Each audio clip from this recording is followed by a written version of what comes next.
உங்கள் தந்திவன் தொலைக்காட்சியில் சின்ன திரையின் சிங்க பெண்கள் மாலை 7 முதல் 8 மணி வரை காணத் தவறாதீர்கள். திரு கோட்டீஸ்வரன் இணைந்திருக்கிறார். திரு கோட்டீஸ்வரன் பத்திரிகையாளர். இந்த செய்தி எப்படி பாக்குறீங்க? பிரசாந்த் கிஷோரை அதிமுக அணுகுவதாக தகவல். அவர் இந்த பணியிலிருந்து விலகி இருக்கிறார், பட் ஆனாலும் பேச்சுவார்த்தை நடப்பதாக தகவல். Your views? அதாவது வணக்கம், நெறியாளருக்கு வணக்கம். கட்சியின் பெயர் அஇஅதிமுக, அறிஞர் அண்ணாவின் பெயரில் வந்த கட்சி. அறிஞர் அண்ணா என்ன சொல்லியிருக்காருன்னா, மக்கள் கிட்ட போங்க, மக்களோட பழகுங்க, மக்கள் உங்களுக்கு அரசியலை சொல்லி கொடுப்பாங்க, மக்கள் பிரச்சனையை பேசுங்க, அதுதான் அரசியல்னு சொன்னாரு.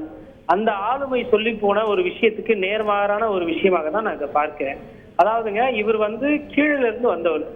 எடப்பாடி பழனிசாமி அவர் பாத்தீங்கன்னா ஒரு நகர செயலாளராக இருந்து ஒரு உள்ளாட்சியில கவுன்சிலர் எலெக்ஷன் அந்த மாதிரி விஷயங்கள்லாம் பார்த்து, அப்புறம் சட்டமன்ற உறுப்பினராகி தேர்தல் மாநில எம்பி தேர்தல் எல்லாம் பார்த்து அந்த மாதிரி வந்தவர் ஒரு வியூக வகுப்பாளரை தேடி போறாரு அப்படின்னா அது அவருக்கு ஒரு பின்னடைவா பாக்குறாரு. அதாவது ஒரிஜினல் ஐடியாஸ், தாட் ப்ராசஸ் தலைவர்களுக்கு ஒண்ணு அவங்க கிட்ட இருந்து வரலாம், இல்ல மக்கள் கிட்ட பழகுறதுல இருந்து வரலாம். பிரசாந்த் கிஷோர் என்பவர் பணம் இங்கே வாங்கி கொண்டு எந்த கட்சி பணம் கொடுக்கிறதோ அந்த கட்சிக்கு வேலை செய்யக்கூடிய ஒரு வியாபாரம் செய்யக்கூடியவர். நேற்று வரலாம் அவர் திமுகவோட பழகி இருந்தாரு, திமுகவில் அவர் நட்பு பாராட்டியிருப்பாரு. அப்படி ஒரு ஆளை நீங்க காசு கொடுத்து செலவும் பண்ணி கூட வச்சுக்கிட்டு அப்படி ஒரு அரசியல் பண்ண வேண்டிய நிலைமைக்கு அதிமுக இன்னைக்கு தள்ளப்பட்டிருக்கிறது நினைக்கும் போது பாஜக நிபுணர்கள் வச்சிருக்காங்க, திமுக இதே நிபுணர்கள் வச்சிருக்கு. நீங்க சொன்ன மாதிரி அதிமுக 21 சட்டமன்ற தேர்தலில் நிபுணர் வச்சிருக்காங்க. இன்னைக்கு அது ஒரு இயல்பா மாறிடுச்சு இல்ல இந்திய அரசியல்ல? இன்னைக்கு ஒரு இயல்பா இந்திய அரசியல்ல மாறினாலும் நம்மளோட வரலாறை மறக்க கூடாதுங்க. காந்தியடிகளுக்கு யாரும் சுதந்திர போராட்டம் எப்படி பண்ணணும்னு சொல்லி கொடுக்கல. அறிஞர் அண்ணாவுக்கு அரசியல் யாரும் கத்துக் கொடுக்கல. பெரியார் அவர்களுக்கு ஒரு இயக்கத்தை எப்படி நடத்தணும்னு யாரும் சொல்லி கொடுக்கல. ஆளுமை என்பது சுயம்பா வரணும் ஒண்ணு, அதெல்லாம் சொல்லி கொடுத்து வர்றது கிடையாது அரசியல் என்பது. அப்படி அரசியல் உங்களுக்கு புரியல கொள்ளலன்னா உங்க கூட அவ்வளவு மாவட்ட செயலர் இருக்கிறாங்க, சட்டமன்ற உறுப்பினர்கள் இருக்கிறாங்க. இப்போ ஜெயலலிதா அம்மையார் எடுத்தீங்கன்னா அங்க ஒரு சோ ராமசாமி அது மாதிரி ஆட்கள் ரிட்டையர்டு ஆபீசர்ஸ்ல இருந்து பழைய டிஜிபியோ இல்ல அந்த மாதிரி ஆட்கள் பத்திரிகையாளர்கள்லாம் ஃப்ரெண்ட்ஸா இருந்தாங்க. அவங்க கிட்ட இருந்து அவங்க ஃப்ரீ அட்வைஸ் வாங்கிக்குவாங்க. இப்ப இன்னைக்கு ஐயா திரு ஸ்டாலின் அவர்கள் கிட்ட பாத்தீங்கன்னா இப்போ நிறைய பத்திரிகையாளர்கள் குறிப்பா என்ராம் போன்றவர்கள்லாம் சந்திப்பாங்க, ஒரு சில அட்வைஸ் கொடுப்பாங்க. அதாவது லாபமோ பணமோ இல்லாத அட்வைஸை ஏற்றுக்கொண்டு அரசியல் நடத்துது வேற. பணத்துக்காக நீங்க ஒருத்தரை எடுத்து போட்டு நீங்க அதை இதுதானே இன்னைக்கு இயல்பு இதுதான் அப்படின்னா நீங்க சொல்லுங்க. பிரசாந்த் கிஷோர் ஒரு காலத்துல ராகுல் காந்திக்கு வேலை செய்தாரு. ராகுல் காந்திக்கு அந்த காங்கிரஸ் கட்சிக்கு உத்தரப்பிரதேசல அன்னைக்கு வாக்கு வந்ததா?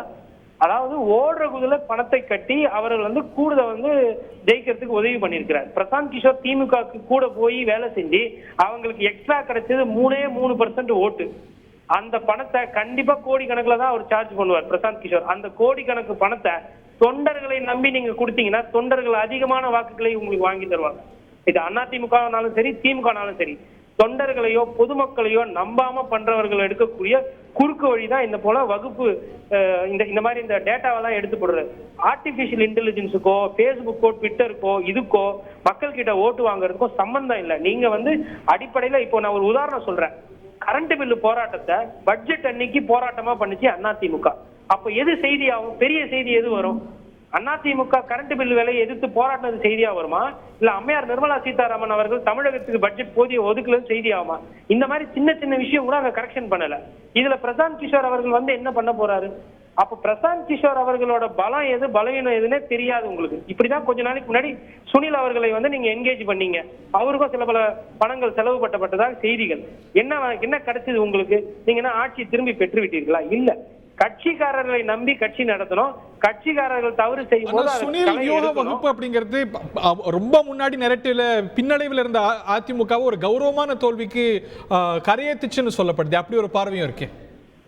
அதாவதுங்க, கௌரவமான இருந்த அதிமுகவுக்கு ஒரு கரையேத்துச்சுன்னு சொல்லப்பட்டாலும் கூட நீங்க 4.5 வருஷம் உங்க கையில இருந்துச்சுங்க. இந்த ஆட்சி 6 மாசம் தாங்காது, 6 நாள் தாங்காது, இது எப்படி போகுதுன்ற மாதிரி பார்த்தாங்க. அப்படி இருந்த போது கூட நிறைய ஐஏஎஸ் அதிகாரிகள் இருந்தாங்க, ஒரு திட்டமும் பண்ணாங்க. குரங்கணி ஃபயர் ஆக்சிடென்ட்ல இருந்து அம்மா உணவகத்தை எப்படி இன்னும் சிறப்பாக்கணும்னு அந்த மாதிரி அன்னைக்கு இருந்த அரசு அதிகாரிகளும் வேலை செஞ்சு கஷ்டப்பட்டு தான் பண்ணாங்க. அதற்கு பிரசாந்த் கிஷோர் ஒண்டி காரணம் கிடையாது. பிரசாந்த் கிஷோர் போன்றவர்கள் 4 கம்ப்யூட்டர் வச்சுக்கிட்டு ட்விட்டர்லயும் பேஸ்புக்லயும் மாத்தி கருத்தை போட்டுட்டு அந்த மாதிரி வியூகத்தை அமைப்பாங்களே தவிர்த்து, நான் என்ன கேட்கறேன்னா, பிரசாந்த் கிஷோர் அவர்களுக்கு தமிழ்நாட்டுல ஒரு ரேஷன் கடையில புழுங்கல் அரிசிக்கும் பச்சை அரிசிக்கும் வித்தியாசம் தெரியுமா? தமிழ்நாட்டுல தெரு தெருவா என்ன இருக்கு, குக்கிராமம் என்ன ஏதுன்றது தெரியுமானா தெரியாது. நீங்க அப்ப வந்து யாரோ ஒரு 4 பேர் கொண்டு வந்து விடுறாங்கன்றதுனால ஏதோ ஒரு நம்பிக்கையில அவர்களை நம்பி நீங்க மோசம் ஜெயன்பழகன் அவர்கள் திமுக சட்டமன்ற உறுப்பினர் அன்னைக்கு திமுகவே எதிர்த்தார்.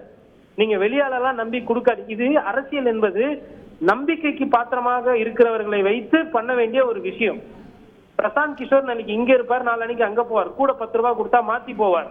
அந்த மாதிரி ஆளை நீங்க நம்பி அரசியல் பண்ண போறீங்கன்னா உங்களை ஆண்டவன் தான் காப்பாற்றணும். உங்கள் தந்திவன் தொலைக்காட்சியில் சின்ன திரையின் சிங்கப்பெண்கள் மாலை 7 முதல் 8 மணி வரை காணத் தவறாதீர்கள்.